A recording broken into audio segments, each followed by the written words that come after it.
विद्यार्थी मित्रों नमस्कार। मैं अजीत कुमार एक्सीलेंट क्लासेस में आपका हार्दिक स्वागत करता हूं। आज हम लोग देखेंगे अपवर्तन के बारे में। प्रकाश का अपवर्तन किसे कहते हैं। देखिए दोस्तों, आप लोग व्यवहार में देखे होंगे कि जब किसी कांच के ग्लास में पानी भर करके पेंसिल डुबोया जाता है और साइड से देखते हैं तो वह टेढ़ा दिखाई देता है, जबकि पेंसिल लकड़ी की बनी हुई होती है। पानी में डूब के ऐसा तो हो नहीं सकता कि वो टेढ़ी हो जाए, जैसा कि आपको स्क्रीन पर दिखाई दे रहा है। फिर दूसरी घटना आपको मैं बता रहा हूँ कि अगर पानी के अंदर कोई भी फल हो या सब्जी हो, जैसा कि स्क्रीन पर आपको दिख रहा है, पानी में डूबा हुआ टमाटर दिख रहा है, यह अपने वास्तविक आकार से बड़ा दिखाई देता है। इसका मतलब ये है कि अगर टमाटर को पानी में से बाहर निकाला जाता है तो वह छोटा दिखाई देता है। छोटा दिखाई देने का मतलब कि वास्तविक आकार में दिखाई देता है। और उसी टमाटर को, उसी फल को या उसी सब्जी को अगर पानी में डुबा दे तो अपने ये वास्तविक आकार से थोड़ा बड़ा दिखाई देता है। तो ये ऐसा क्यों होता है। तीसरा उदाहरण मैं आपको बता दूं कि अगर कहीं पर कुछ लिखा हुआ है और उसके ऊपर कांच का स्लैब, जैसा कि आपको स्क्रीन पर दिख रहा है, कांच का स्लैब रख दें तो वो अक्षर ऊपर से देखते हैं तो थोड़े से ऊपर उठे हुए दिखाई देते हैं।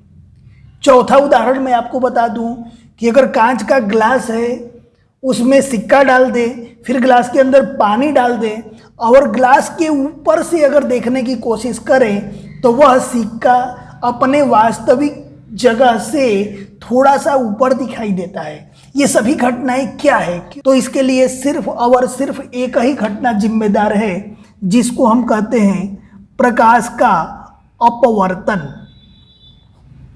अब हम लोग ये पढ़ेंगे कि प्रकाश का अपवर्तन किसे कहते हैं, ऐसा क्या है इसमें। तो इसके लिए हम लोग देखें मित्रों कि आप जानते हैं कि कोई भी प्रकाश की किरण जब एक माध्यम से दूसरे माध्यम में प्रवेश करती है या गति करती है, उदाहरण के रूप में मान के चलो कि यहां पर है हवा और ये हवा में से प्रकाश की किरण ऐसे सीधे आती है और उसके सामने कांच आ गया, यानी माध्यम बदल गया।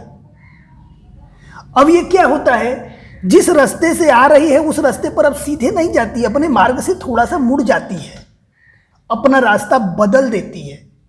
और इस घटना को हम अपवर्तन कहते हैं। इसमें यह भी ध्यान रखना चाहिए कि प्रकाश की किरण कांच से तिरछा होना चाहिए। उदाहरण के रूप में अगर ऐसा हम मान ले कि ये कांच है और इस कांच पर अगर लंबवत प्रकाश की किरण बने, 90 अंश का कोण बनाते हुए अगर प्रकाश की किरण आपतित किया जाए तब तो ये सीधे निकलेगी। एक छोटा सा उदाहरण हम लोग और देखें मित्रों। जैसे मान के चलो कि यहां पर एक रूम है, रूम के अंदर फर्नीचर है, टेबल है, कुर्सी है, ये सब रखा हुआ है। आप इधर से दौड़ते हुए आओगे और रूम के अंदर प्रवेश करोगे तो जिस गति से आप बाहर दौड़ रहे हो उस गति से रूम के अंदर आप प्रवेश करने के बाद नहीं दौड़ोगे। क्यों? क्योंकि यहां पर टेबल मिलेगा, कुर्सी मिलेगा, बेड मिलेगा, तो आपको इधर उधर कट के थोड़ा सा यानी रास्ता को बदलना पड़ेगा। ये लॉजिक से हम लोग समझे। प्रकाश ऐसा नहीं होता कि प्रकाश इधर मुड़े, ऐसा नहीं होता। लेकिन लॉजिक से हम लोग समझे कि अगर बाहर मैदान से आ रहे हैं, बाहर रास्ता चौड़ा है, कोई ट्रैफिक नहीं है, तो हम लोग क्या करेंगे, स्पीडली दौड़ के आएंगे। परंतु जैसे रूम में आ जाएंगे, रूम के अंदर वस्तुएं मिलेगी, कुर्सी मिलेगा, टेबल मिलेगा, बर्तन मिलेगा, टीवी मिलेगा, फ्रिज मिलेगा, तो अपने को बच के इधर उधर हो करके अपने को रूम पार करना होगा। और जैसे ही रूम पार कर लेंगे फिर अपने को खाली जगह जब मिलेगी फिर अपने स्पीड में दौड़ना शुरू कर देंगे। इसी तरह हवा के जो कण होते हैं ये दूर होते हैं, तो हवा में प्रकाश तेजी से आता है। जैसे वो कांच के अंदर प्रवेश करता है तो कांच के कण नज़दीक होते हैं। कांच के जो पार्टिकल्स होते हैं बहुत नज़दीक होते हैं। ठोस होता है, ठोस के कण एकदम नज़दीक होते हैं। 9th में आप लोग पढ़े होंगे। तो उस नज़दीक कण होने के चलते उसकी स्पीड कम हो जाती है, और स्पीड कम हो जाती है तो उसका रास्ता बदल जाता है, और इसी घटना को प्रकाश का अपवर्तन कहते हैं। अब देखिए इसकी परिभाषा हम लोग कैसे बोलेंगे कि जब प्रकाश की तिरछी किरण, प्रकाश की किरण कैसा होना चाहिए, तिरछा होना चाहिए। आपको मैं अभी बताया, अगर सीधे लंबे अंश के कोण पर अगर प्रकाश आएगी तो सीधे निकल जाएगी। तो प्रकाश की तिरछी किरण एक माध्यम से दूसरे माध्यम में, देखिए माध्यम एक से दूसरे माध्यम में अगर प्रवेश करती है तो क्या होती है, अपने सीधे मार्ग पर नहीं जाती बल्कि थोड़ा सा मुड़ जाती है, और इसी घटना को प्रकाश का अपवर्तन कहते हैं। देखिए यहाँ पर परिभाषा लिखा गया है कि जब प्रकाश की तिरछी किरण, यहाँ पर देखिए प्रकाश की किरण कैसा होना चाहिए, तिरछी होना चाहिए, एक माध्यम से दूसरे माध्यम में गति करती है तो अपने मार्ग से विचलित हो जाती है, जिस घटना को प्रकाश का अपवर्तन कहते हैं। प्रकाश का अपवर्तन पूछा जाए तो सिर्फ आपको इतना ही लिखना है।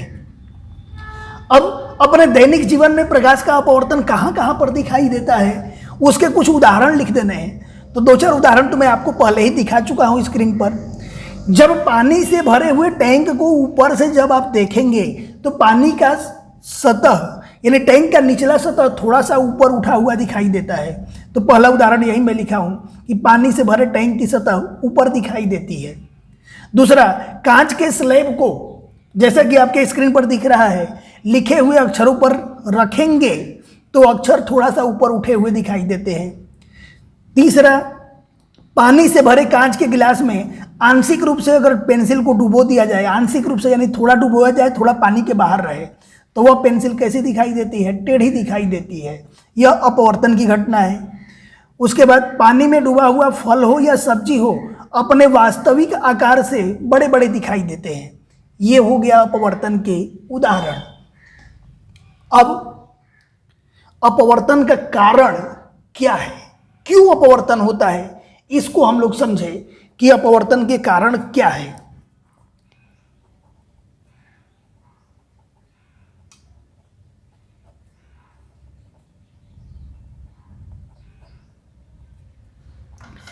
देखिए दोस्तों, जैसा कि मैं आपको अभी बताया कि यहाँ पर रूम हो, उस बाहर से अगर दौड़ते हुए आएंगे तो इसको हम मान लें माध्यम एक।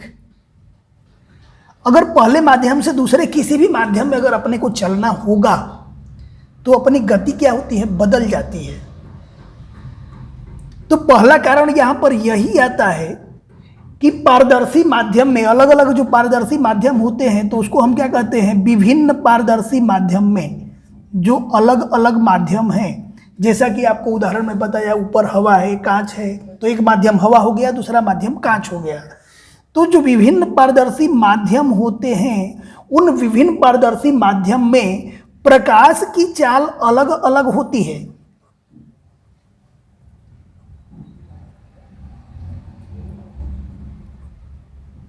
देखिए, विभिन्न पारदर्शी माध्यम में प्रकाश की चाल क्या होती है, भिन्न होती है, यानी अलग अलग होती है। ये आपको मैं बताया, हवा में प्रकाश तेज चलेगा, कांच के अंदर जैसे प्रवेश करेगा तो कांच के पार्टिकल्स यानी उसके कण नज़दीक नज़दीक होते हैं तो उसकी चाल थोड़ी कम हो जाएगी, और चाल थोड़ी कम हो जाएगी तो उसकी दिशा भी बदल जाती है। इसके बाद दूसरा कारण ये है कि सभी माध्यमों का अलग अलग अपवर्तनांक होता है। तो अपवर्तन के दो कारण अपने को याद रखना है, क्या कि विभिन्न पारदर्शी माध्यम में प्रकाश की चाल अलग अलग होती है, दूसरा विभिन्न माध्यमों का अपवर्तनांक अलग अलग होता है। तो देखिए यहाँ पर अपवर्तन के कारण बताया गया है, विभिन्न पारदर्शी माध्यम में प्रकाश की चाल अलग अलग होती है, विभिन्न पारदर्शी माध्यमों के अपवर्तनांक अलग अलग होते हैं। इन्हीं दो कारणों से प्रकाश का अपवर्तन होता है। अब दोस्तों, अपने को अगला प्रश्न पढ़ना है कि कांच के आयताकार गुटके से, उसको गुटका बोलो या स्लैब बोलो, जैसा कि आकृति में दिख रहा है, इसी तरह से कांच का स्लैब होता है, टुकड़ा होता है, उससे अपवर्तन का प्रयोग करके बताना होता है कि इसका प्रयोग हम कैसे करते हैं। तो विद्यार्थी मित्रों, जैसा जैसा उसमें अपने को काम करना है वैसे वैसे लिखते जाना है इसमें। तो पहला काम हम क्या करेंगे, एक ड्राइंग बोर्ड ले लेंगे और ड्राइंग बोर्ड के ऊपर एक सफ़ेद कागज ले लेंगे। इस सफ़ेद कागज पर एक कांच का आयताकार टुकड़ा यहां पर रख देंगे, जैसा कि आकृति में आपको दिख रहा है। उस कांच के आयताकार गुटके के चारों तरफ पेन से निशान लगा लेंगे, यानी उसकी सीमा रेखा बना लेंगे। देखिए, पूरी बात अपने को लिखनी है कि एक ड्राइंग बोर्ड पर पिनों की सहायता से सफ़ेद कागज लगाइए। आपको आकृति में स्पष्ट दिख रहा है कि ड्राइंग बोर्ड है, चारों कोने पर 4 पिन लगा करके और कागज लगाया गया है। दूसरा, आपको यह भी दिख रहा है कि कागज के मध्य में एक कांच का आयताकार टुकड़ा रखा गया है। तो ये बात मैं यहां पर लिख दिया हूं कि कागज के मध्य में कांच का आयताकार टुकड़ा रख करके उसका सीमा रेखा यानी उसकी बाउंड्री पेन से बना देना है, जैसा कि आकृति में आपको दिख रहा है, और उसका नाम ABCD देना है। अब इस आकृति पर आप देखिए, यहां पर कांच का टुकड़ा था और इसका बाउंड्री दे करके हमने ABCD ये नाम रख दिया और यही बात इसमें लिख दिया। अब क्या करना है, सीधे 90 अंश पर नहीं, थोड़ा सा ऐसा टेढ़ा होकर के 2 पिन लेना है अपने को। देखिए यहां पर हमने एक पिन लगाया E और दूसरा पिन लगाया F। देखिए E और F 2 पिन यहां पर लगा दिए, पहला नंबर ये और दूसरा नंबर ये। इसी बात को यहां पर लिखना है। तो इसको हम कैसे लिखेंगे कि 2 पिन E और F इस प्रकार लगाएंगे कि दोनों पिनों E और F को मिलाने वाली रेखा AB के साथ न्यून कोण बनाए। इसका मतलब ये देखिए, E और F को मिलाने वाली रेखा ये जो है AB यानी इसके साथ, देखिए इधर से न्यून कोण का मतलब कि 90 अंश से कम पर कोण बनाना चाहिए। 90 अंश का बना देंगे तो अपवर्तन की घटना नहीं होगी। जैसा कि मैं आपको पहले बता भी दिया है कि जैसे यहाँ से अगर कोई सतह है, सीधे प्रकाश की किरण आएगी तो अगर पारदर्शी माध्यम है तो सीधे निकल जाएगी, उसका अपवर्तन नहीं होता है। 90 अंश के कोण पर जो किरण आपतित की जाती है उसका अपवर्तन नहीं होता है। अब अगला काम अपने को ये करना है कि यहाँ पर कांच होगा, यहाँ पर 2 पिन लगा देंगे। अब अपने आ जाएंगे यहाँ और यहाँ से अपने आंख से देखना शुरू करेंगे, और यहाँ से जब अपने आंख से देखना शुरू करेंगे,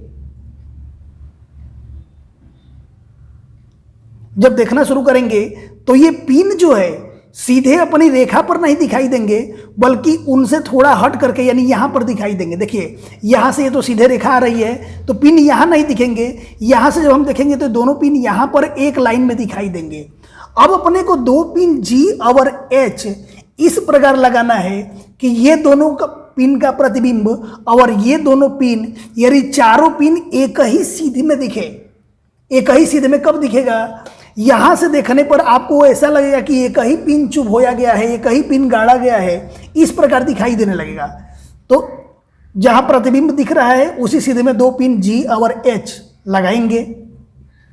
अगला मुद्दा हमने यही लिखा है, पिन E और F के प्रतिबिंब को देखकर AB के विरुद्ध सतह,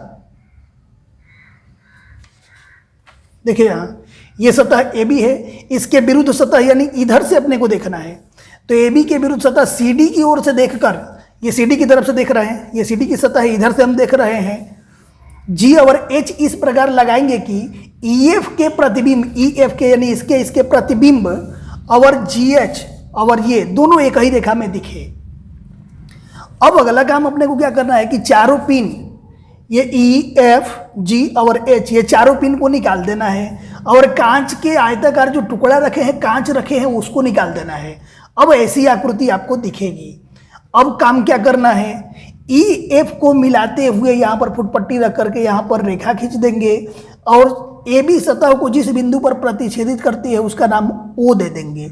यही हमने यहाँ पर लिखा हुआ है कि चारों पिन तथा कांच के आयताकार टुकड़े को हटा लिया जाता है। EF को जोड़कर आगे बढ़ाने पर, ये जो EF है, ये E है और F है, इसको जोड़ के जब हम आगे बढ़ाते हैं तो AB को O बिंदु पर, ये सतह AB है, यहाँ O बिंदु पर प्रतिच्छेदित करती है। अब इसी प्रकार GH को मिलाने वाली रेखा, ये CD को किस, देखो GH को मिलाने वाली ये रेखा है, ये CD को किसी बिंदु पर यहाँ पर जो प्रतिच्छेदित कर रही है उसका नाम O डैश दे देंगे। तो अगला मुद्दा ये लिखा गया है यहाँ पर कि G और H को मिलाने वाली रेखा सतह CD को O डैश पर प्रतिच्छेदित करती है। अब अपने को क्या करना है, ये O से O डैश को मिला देना है। तो O से O डैश को ये रेखा हम मिला दिए। अब इसके बाद EF को ये वाली काल्पनिक रेखा द्वारा, काल्पनिक रेखा का मतलब ये टूटक रेखा द्वारा हम आगे बढ़ाए हैं, इसको आगे बढ़ाना है। तो यहाँ पर लिखा गया है कि EF को काल्पनिक रेखा द्वारा P तक बढ़ाया। देखिए यहाँ पर P नाम नहीं दिया हुआ है, मैं दे दे रहा हूँ, यहाँ P तक आगे बढ़ाया गया है। अब बिंदु O पर AB का लंब MN बनाया। बिंदु O पर यानी यहाँ पर AB का लंब यानी AB के साथ 90 अंश का कोण बनाते हुए एक लंब बनाया जिसका नाम क्या दिया, M/N। उसी प्रकार बिंदु O डैश पर, यहाँ पर देखिए O डैश पर यानी यहाँ पर, ये रहा O डैश, CD का लंब M डैश N डैश बनाया। ये जो CD है इसका लंब हमने क्या बनाया, M डैश और N डैश। ऊपर MN था, नीचे M डैश N डैश था। रेखा OP का लंब OL बनाया। देखिए ये रेखा OP है, यहाँ पर O है और यहाँ पर P है। ये OP पर O डैश से L तक एक लंब यहाँ पर भी बनाया। अब अपने को यहाँ से क्या दिखा वो लिखना है अवलोकन में कि अपने को क्या क्या दिखा। सबसे पहले ये दिख रहा है कि ये जो EF प्रकाश की किरण आपतित हो रही है, पिन डाले थे, वस्तु से प्रकाश की किरण जाती है। जब ये EF प्रकाश की किरण आपतित होती है तो ये अंदर जाने के बाद अपने को प्रतिबिंब किधर दिख रहा था, इधर साइड दिख रहा था। हम 2 पिन लगाए थे। तो ये EF प्रकाश की किरण जब O से आगे हवा में से कांच में प्रवेश करती है, ये ऊपर वायु है यानी हवा है, नीचे क्या है, कांच है। तो जब प्रकाश की किरण EF हवा में से कांच में प्रवेश करती है तो ये क्या है, अभिलंब। इसको जाना चाहिए था इधर, देखिए इसको जाना चाहिए था टूटक रेखा पर, लेकिन ये टूटक रेखा पर नहीं गई, थोड़ा सा इधर झुक गई। किधर झुक गई, देखिए इतना, ये इधर झुक गई है, ये इतना। तो जब ये हवा में से कांच में प्रवेश करती है तो ये अभिलंब की तरफ थोड़ा सा झुक जाती है। तो पहला अवलोकन तो यही मिला। यहां पर लिखा गया है कि प्रकाश की किरण EF जब O से आगे हवा में प्रवेश करती है, हवा में से कांच में प्रवेश करती है, तो लंब MN की ओर झुक जाती है। यह प्रकाश का प्रथम अपवर्तन की घटना है। देखिए यह पहली अपवर्तन की घटना है कि जब यहां से प्रकाश की किरण चली थी तो इसको टूटक रेखा पर सीधे जाना चाहिए था, लेकिन सीधे नहीं गई। ये कहां पर गई, ये इधर O और O डैश के रास्ते पर चली गई। अब इधर जाना चाहिए था, इसलिए इसको हम काल्पनिक रेखा द्वारा बनाए हैं। यह जब प्रकाश की किरण की दिशा बदल गई एक माध्यम से दूसरे माध्यम में जाने पर, तो इसी को हम अपवर्तन कहते हैं। अपवर्तन की परिभाषा में यही बताया था कि जब प्रकाश की किरण एक माध्यम से दूसरे माध्यम में प्रवेश करती है तो अपने मार्ग से विचलित हो जाती है, यानी अपने मार्ग से मुड़ जाती है, जिस घटना को अपवर्तन कहते हैं। जब इस कांच से हवा में प्रकाश की किरण आ रही है, देखिए ये रही प्रकाश की किरण O डैश। अब यहां से इसको इधर आना चाहिए था, लेकिन थोड़ा सा आगे बढ़ गई, इधर मुड़ गई। देखिए ये वाली प्रकाश की किरण है। अब इसको आना चाहिए था सीधे सीधे आती तो यहां पर आती, लेकिन ये यहां पर नहीं आई। कहां चली गई, अभिलंब से थोड़ा और दूर हट करके इधर चली गई है। तो यहां भी मार्ग बदल गया। तो ये दूसरी अपवर्तन की घटना है। यही चीज मैं यहां पर लिखा हुआ हो, इसको देख लीजिए कि सतह O डैश के आगे, आकृति देखते चलिए, ये सतह अपना O डैश है। इससे आगे की जब बात किया जाए, यानी वापस हवा में प्रकाश की किरण कांच में से हवा में प्रवेश करती है। देखिए जब ये कांच में से हवा में आती है तो अभिलंब M डैश N डैश से दूर हटती है। ये जो अभिलंब है M डैश N डैश आना चाहिए था सीधे यहाँ पर, लेकिन थोड़ा सा और दूर हट गई, इधर चली गई। ये प्रकाश की दूसरी अपवर्तन की घटना है। अब तीसरा अवलोकन क्या दिख रहा है अपने को, इसमें और क्या दिख रहा है, निर्गत कोण R2। देखिए ये जो सबसे बाहर किरण जा रही है तो इसको हम बोलते हैं निर्गत किरण। निर्गत किरण हम किसको बोलेंगे,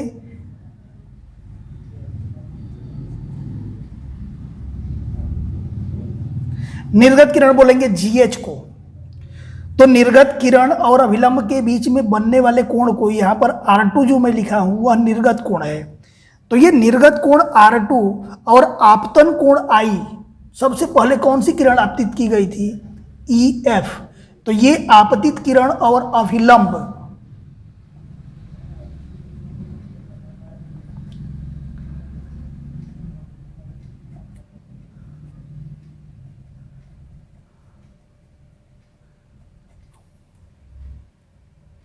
के बीच बनने वाले कोण को आपतन कोण कहते हैं। देखिए ये हो गया आपतन कोण और ये हो गया निर्गत कोण। तो ये आपतन कोण और निर्गत कोण के मूल्य हमेशा समान होते हैं, ये दोनों बराबर होते हैं। आप माप के देख सकते हैं। तो यहाँ पर यही अवलोकन दिया गया है अगला कि निर्गत कोण R2 आपतन कोण I का मूल्य समान है। नेक्स्ट अवलोकन क्या है कि आपतित किरण EF, यहाँ पर देखिए ये रही आपतित किरण EF और निर्गत किरण GH, ये रहा निर्गत किरण GH। दोनों की दिशा एक समान है। दोनों की दिशा एक समान होने का मतलब ये देखिए ये इधर की तरफ आ रही है, यहाँ भी इधर की तरफ जा रही है, यानी दोनों एक ही दिशा में जा रही है, परंतु इसको जाना चाहिए था इधर, ये P पर आना चाहिए था, ये थोड़ा सा विस्थापित हो गई है। विस्थापित का मतलब अपनी जगह बदल दी है, ये यहाँ से जा रही है। तो यही यहाँ पर लिखा गया है कि आपतित किरण EF निर्गत किरण GH की दिशा समान है, परंतु निर्गत किरण GH आपतित किरण से थोड़ा सा विस्थापित है। आपतित किरण आना होता तो सीधे सीधे यहाँ पर आता है, उससे विस्थापित होकर के ये GH पे जा रही है। और ये जो विस्थापित हुआ है इसी को पार्श्व विस्थापन भी कहते हैं, याद रखना। अब अपने को पढ़ना है कि निष्कर्ष क्या मिला, ये इतना हम प्रयोग किए तो उसका रिजल्ट क्या आया। तो इसका रिजल्ट ये आया, आकृति देख करके हम लोग समझते रहे कि जब प्रकाश की किरण वायु में से कांच में यानी विरल माध्यम से सघन माध्यम में प्रवेश करती है तो इसको जाना चाहिए था सीधे, लेकिन सीधे नहीं गई, थोड़ा सा इधर झुक गई है, ये वाली लाइन पर गई है, यानी अभिलंब की ओर झुक जाती है। तो पहला निष्कर्ष यही है कि जब प्रकाश की किरण विरल माध्यम से सघन माध्यम में प्रवेश करती है, विरल माध्यम और सघन माध्यम आपको पता होगा, जैसे वायु है तो वायु के कण दूर दूर रहते हैं तो विरल माध्यम है, कांच है तो कांच के माध्यम, कांच के अंदर कण नजदीक नजदीक होते हैं तो वो सघन माध्यम है। तो जब भी प्रकाश की किरण विरल माध्यम से सघन माध्यम में प्रवेश करेगी तो अभिलंब की ओर झुक जाएगी। इसको और एक हम उदाहरण से देख ले।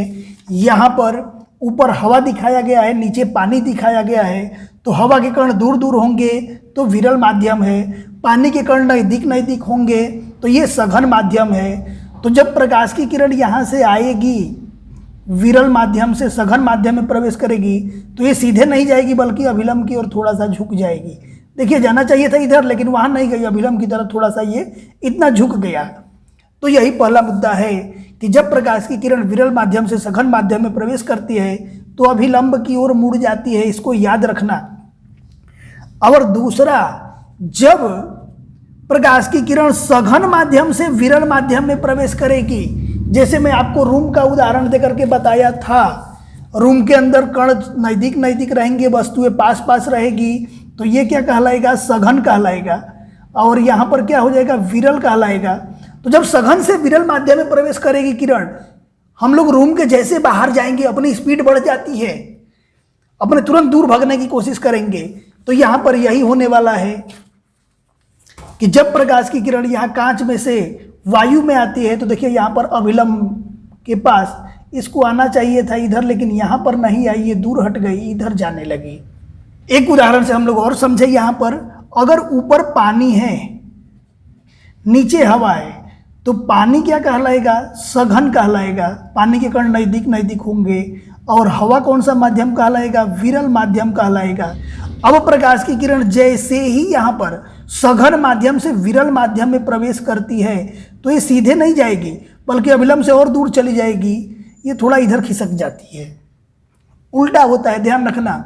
विरल से सघन में आएगी तो अभिलंब की तरफ झुक जाएगी, और सघन से विरल में आएगा तो अभिलंब से दूर हटता है, दूर भगता है। फिर तीसरा, जब कोई प्रकाश की किरण समांतर पृष्ठों वाली कांच के गुटके पर आपतित होती है, समांतर पृष्ठों वाली कांच का गुटका का मतलब यहाँ पर देखिए, ये कांच का आयताकार गुटका रखे थे तो इसकी सतह ये AB और CD दोनों कैसी रेखा है, समांतर रेखा है, तो इसको हम समांतर पृष्ठ बोलेंगे।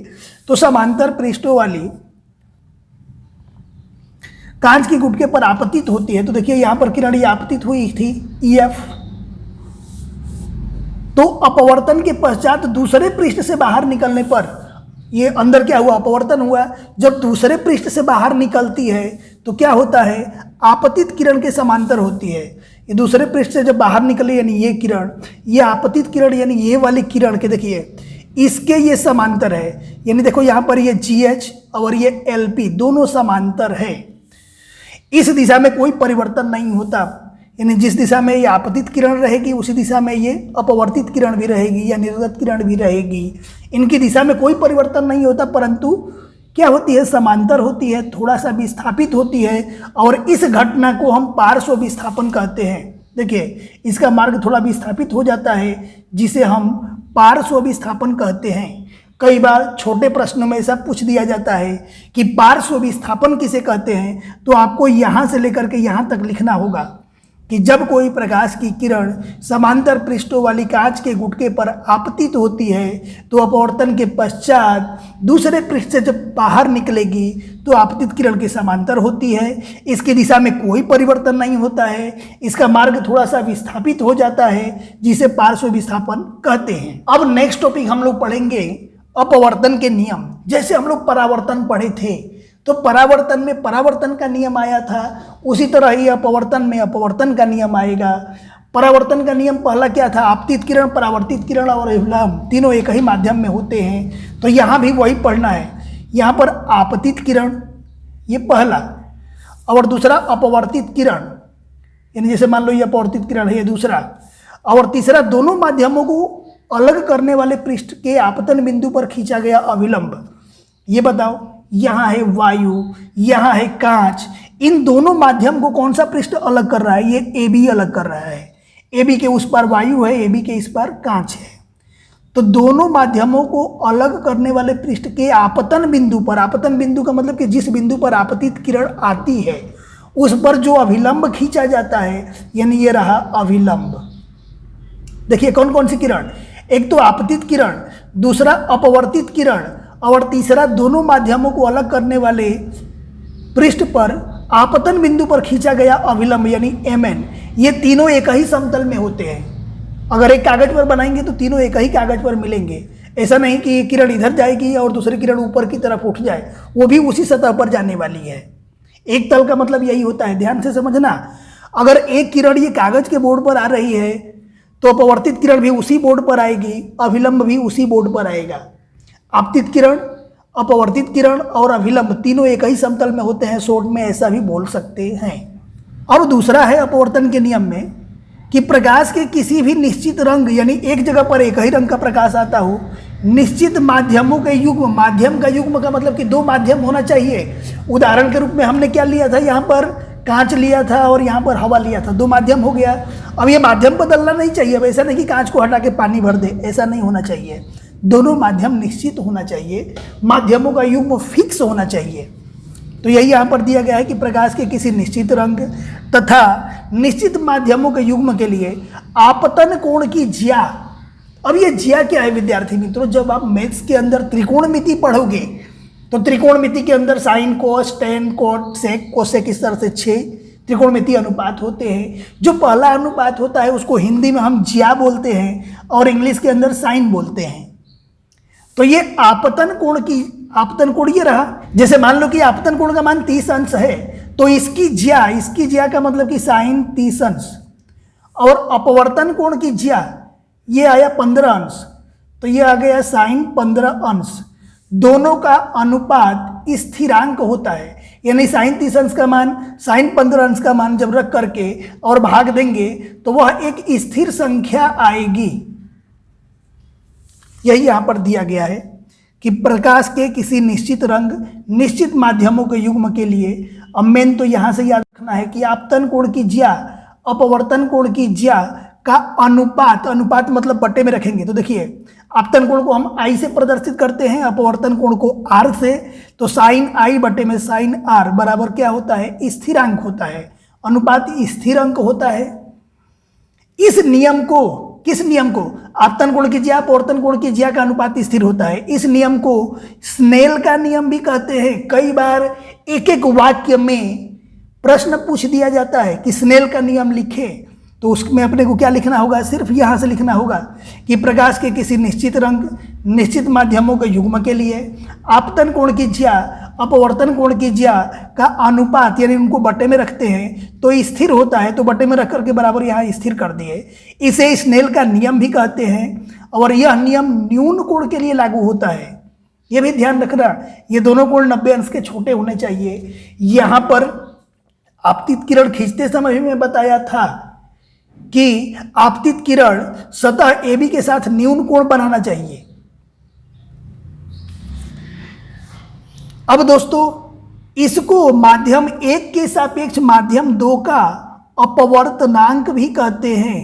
अब अपवर्तनांक क्या है, ये तो अपवर्तन के बारे में हम लोग पढ़े, अपवर्तनांक क्या है हम लोग नेक्स्ट वीडियो में पढ़ेंगे।